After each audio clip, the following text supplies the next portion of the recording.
Hi everyone, I'm Anita Foster. I'm the Library Media Specialist from Autry Middle School in Kennesaw, Georgia. And I just wanted to take a few minutes to show you how to make a Padlet. Some of our teachers with virtual learning need to make a Padlet to do some things, and some of them are not familiar with it, so I thought I'd make this quick video. So I've already set up my account. I've logged into it. I've actually had this account for several years. As you can see, I don't use it that often. I teach teachers how to use it, and then they end up creating their own Padlet. So I haven't had to do this in a while, but I'm going to come up here once I've logged in and make a Padlet. Now, Padlet is no longer free, and I think you're only allowed to have like 3 Padlets at a time.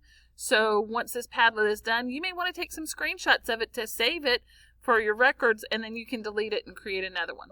So I'm going to just click Make a Padlet. And they give you a lot of options. These options are new. I actually had to go in and take a look at them, and I kind of got excited about some of them. So our teachers will be making a Padlet for our students with the respect lesson that they have coming up. And we want students to brainstorm ways that they can show respect for themselves, for their other people, and for property. So what we're going to do is, I thought of a couple. First I thought, well, maybe they can do the canvas and they can move it around and things like that. But then I scrolled down and I saw this one, and I really like this shelf one. And when I went on to preview it, it looked exactly like what we wanted because they showed a KWL chart here. So this is really cool, and I really liked that. So my thought is that we're going to do the shelf one. So now it says it's starting my Padlet. And so a lot of the things over on the side is how I'm going to edit it. So it's on the right hand side. It says first my fierce Padlet. Nope, this one's going to be showing respect. Or I might even change it ways we can show respect. Okay, and then description, it wasn't made with magic, so I'm going to take that out and do...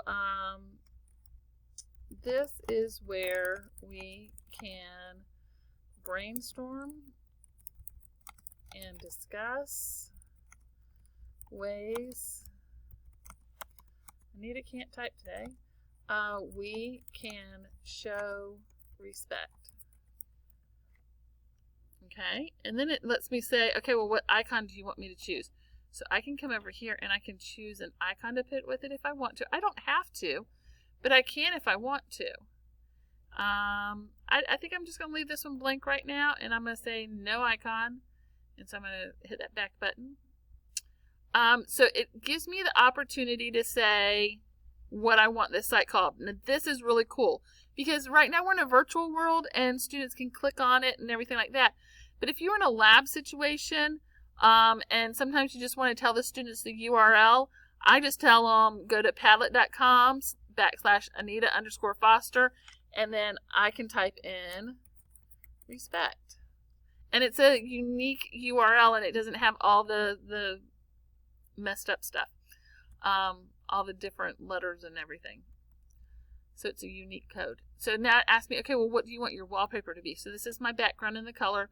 I can choose a solid color, I can choose gradients, I can choose textures, or I can even choose pictures or upload my own.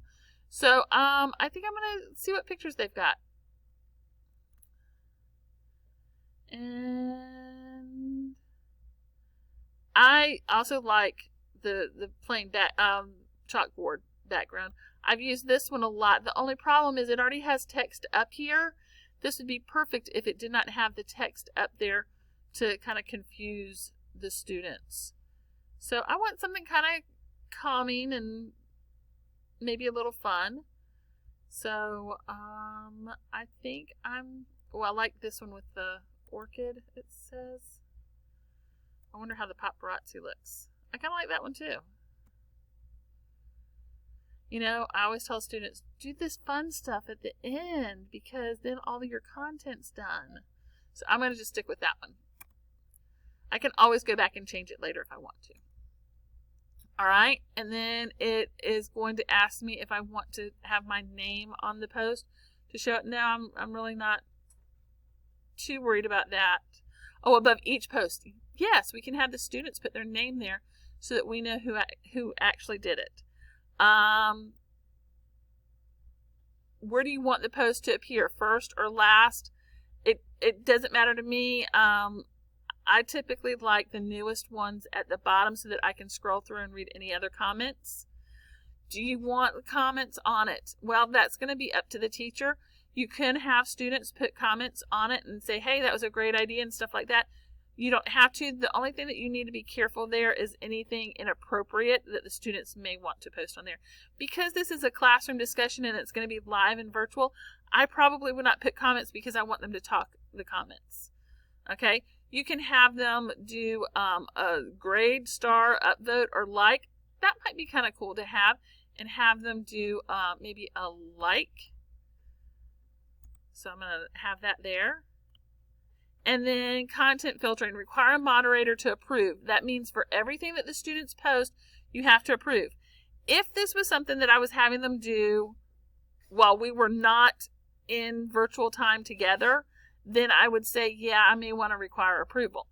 But I would not do that because it's live. If it was something overnight, yes, but just because it's during the time that we're doing it and it's going to be a quick thing, I probably would not require approval.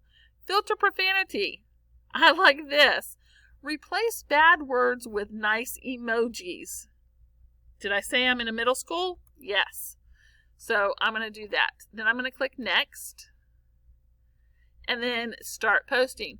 So what my first column is going to be, respect of self. Save. Add column.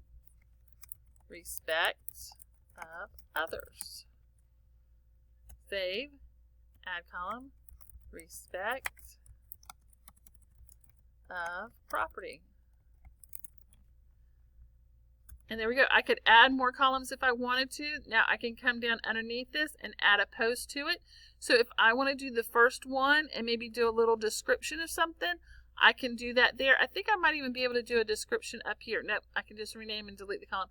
So this is just, so if I wanted to put up here, think of ways that you can show respect of yourself, then I can put that there. I also like that I can add a link here. I can upload things to it. Like I've uploaded documents here before. I've had a PDF and I've been able to upload it here before. I can Google search the internet. I can add a picture to it. There's all of these things that you can do. I can record, capture a video. I can record my voice. I can record my screen. There's so many things. A lot of these are new too. So, and I can even link to another Padlet. I really like this tool because it is very versatile in what you can do. So this is how you set up your Padlet. It's super easy. Autry teachers, if you have any problems doing that, come see me. I'll be more than happy to help you. But I really don't think many people are going to have a problem with this because it is so simple to do and user friendly. All right, you guys have a great day.